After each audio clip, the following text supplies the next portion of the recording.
The war between the United States, Israel and Iran has now entered day 80. A fragile ceasefire remains in place, for now at least, but given yesterday's UAE and Saudi Arabian drone strikes, likely by Iran or its proxies, what implications does this have for a very sensitive ceasefire? And crucially, what does this reveal about Iranian strategic thinking going forwards? Now, yesterday, the UAE suffered a significant drone strike against its prized nuclear power plant close to the border of Saudi Arabia.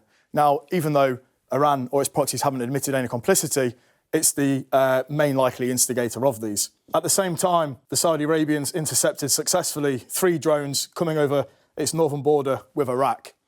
Does this threaten the ceasefire? Not necessarily, no. Neither the Iranian regime nor its proxies have admitted complicity in these attacks.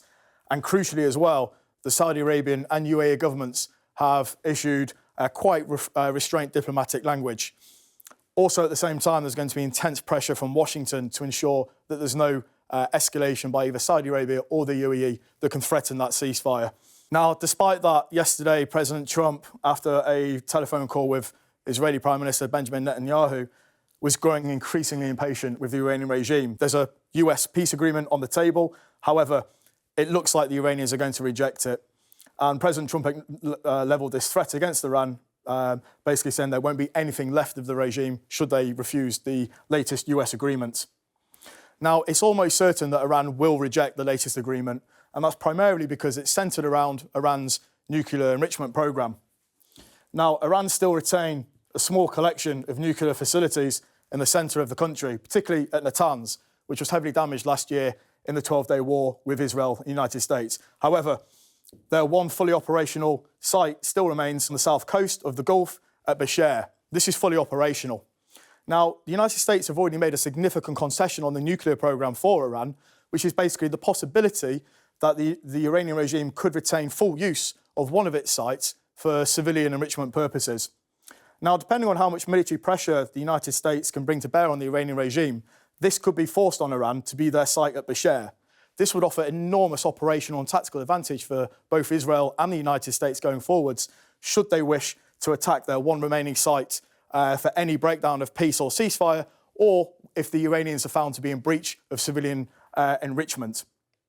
Now, because of this, the Iranians need to put as much pressure as they can on the American administration. The only real way they have left to do so is with its militia forces, the Popular Mobilization Forces, the Iraqi militias in Iraq, which of all their proxies is the one largely left unscathed through the last 2 years of military action by Israel. Now, this comes at a crucial time for the United Kingdom.